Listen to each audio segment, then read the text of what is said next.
तो अब हम बात करते हैं कि भाई नोट मेकिंग करते कैसे हैं। पहले तो इसका फ़ॉन्ट हम 24 ही है, 24 ही रखें सो दैट कि दिख जाएगा आपको, और इसको हम बोल्ड में ही रखेंगे। अब देखिए नोट मेकिंग क्योंकि इंटेंसिव रीडिंग है, तो इंटेंसिव रीडिंग में हम कोई पॉइंट छोड़ नहीं सकते। Everything has to be read properly and make sure कि उसमें आपने पूरे कॉम्प्रीहेंशन में सबसे पहले देखना होता है कि throughout the comprehension what is the main idea which is going there, what are the main points which he is highlighting, keywords कौन कौन से हैं, उन सारी चीज़ों को किसी रफ़ नोट में पहले बना लो। ठीक है, एक रफ़ नोट बना लो, नोटबुक आप अपनी रफ़ नोटबुक में रख लो। अगर फाइनल एग्ज़ाम में अपियर हो रहे हो तो जो लास्ट पेज होता है उसमें लिख लो। अब सबसे पहले इसमें हम नोट मेकिंग में सबसे पहले लिखते हैं टाइटल। ठीक है, सपोज़ मान लो हमारा कॉम्प्रीहेंशन सेल्फ डेवलपमेंट के ऊपर है, तो ये हमने टाइटल दे दिया। ठीक है, ये हमारा हो गया टाइटल।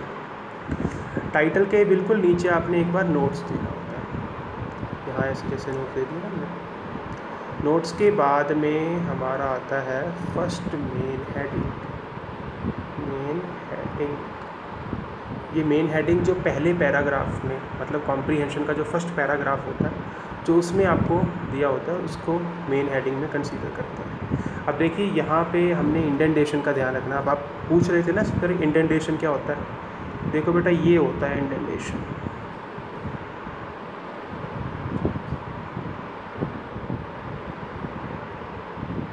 इसको कहते हैं इंडेंटेशन।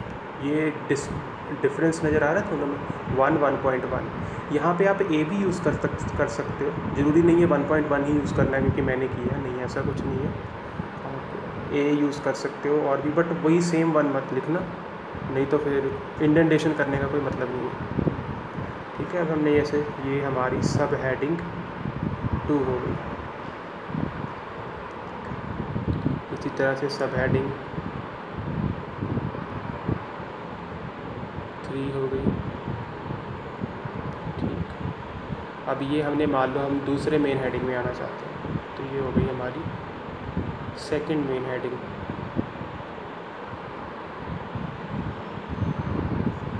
इसी तरह से इसमें भी हमने सब हेडिंग करनी है, तो ये हमने, अब यहाँ ध्यान रखो यहाँ पे मैं क्या कर रहा हूँ,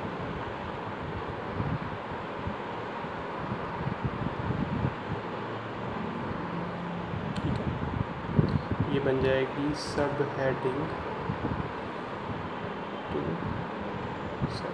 2, ये हो गया सब हेडिंग 3।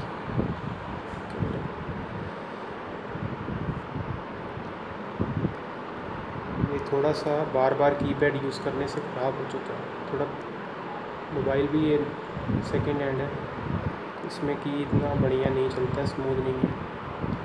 अब हम लिखते हैं थर्ड। अब ये थर्ड पैराग्राफ में मान लो कोई थर्ड मेन हेडिंग है, जैसे मैंने तुम्हें बताया था फ़ोन में भी कि 4 से ज़्यादा मेन हेडिंग देने की ज़रूरत नहीं है।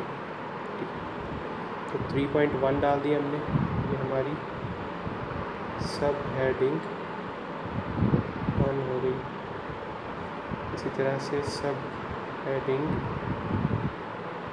2 हो गई। ज़रूरी नहीं है कि 3 सब हेडिंग ही देनी है ना। कई बार क्या होता है कि इसमें भी कुछ पॉइंट्स फर्दर आ जाते हैं, कैसे,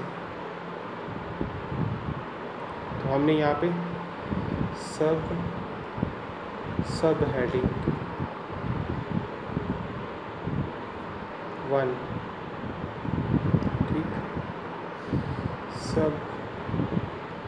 सब हेडिंग 2। ये मैंने आपको बताया था कि जो सब हेडिंग होती है वो एक वर्ड में ही लिखते हैं, उसमें सिर्फ वर्ड आते हैं। और इन सभी नोट मेकिंग में you have to do write down only phrasal words, phrases ही लिखने हैं, कंप्लीट सेंटेंसेस की ज़रूरत नहीं है। ठीक है, अब हम 4th पे आ जाएं। ऐसे हमारा मेन हेडिंग 4 हो गई, इसका ये काम नहीं करता ठीक से।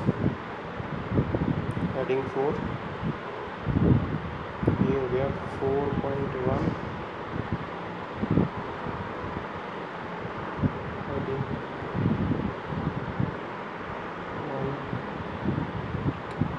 सब हेडिंग 2.1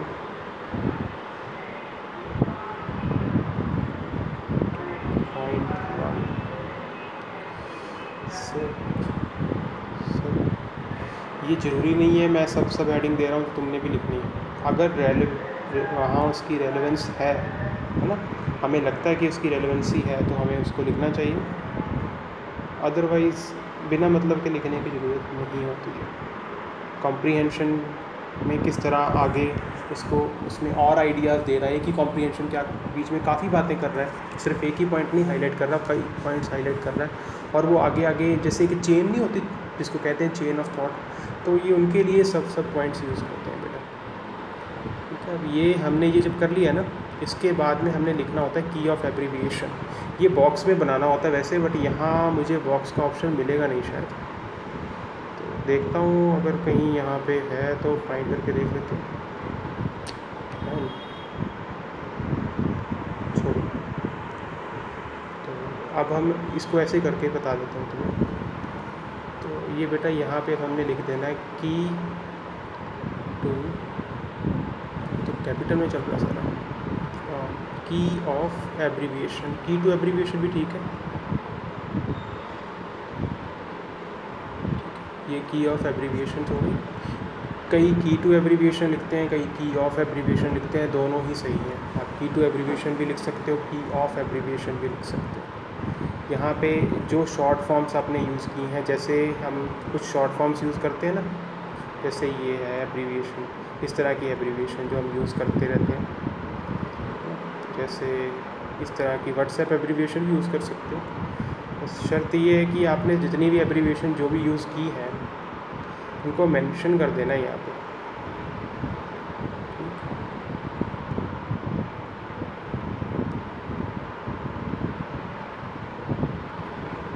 और जितनी भी एब्रीविएशन यूज़ की हैं उसकी फुल फॉर्म मीनिंगफुल एब्रीविएशन हो, जो रिकॉग्नाइजेबल एब्रीविएशन हो, उन्हीं को ही हम मेंशन करते हैं। ठीक, और ज़्यादा एब्रीविएशन नहीं होती। हम ये वैसे तो इसकी जो लिमिट है ये 4 to 8 होती है, हम 4 to 8 एब्रीविएशंस यूज़ कर सकते हैं। ठीक है, 4 to 8 तक आप यूज़ कर सकते हो। और भी जिस तरह की जैसे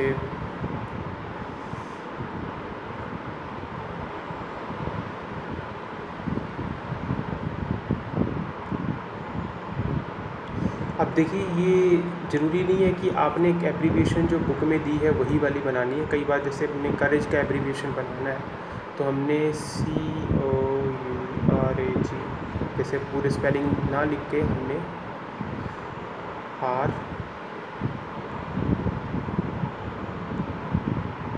इस तरह से लिख के एब्रीविएशन बना सकते हैं। बस शर्त ये है कि आपने हर एब्रीविएशन के आगे उसकी फुल फॉर्म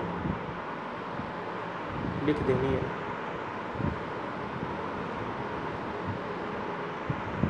अब जैसे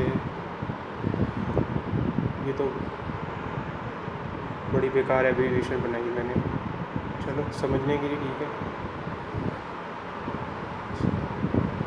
ये जैसे हो गया, ऐसे बेटा हमने ये बनानी होती हैं।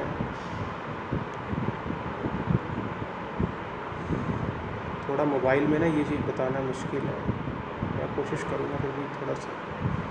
ये तो क्यों नहीं हो रहा?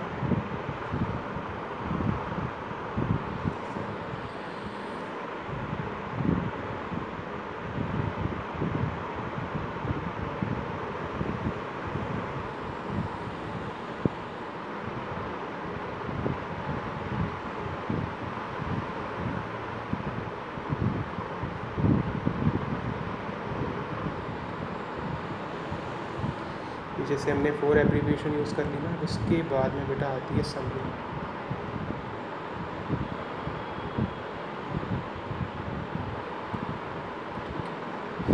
इसकी वर्ड लिमिट होती है 80 वर्ड्स। ये हमेशा लिखा जाता है पैसिव वाइज में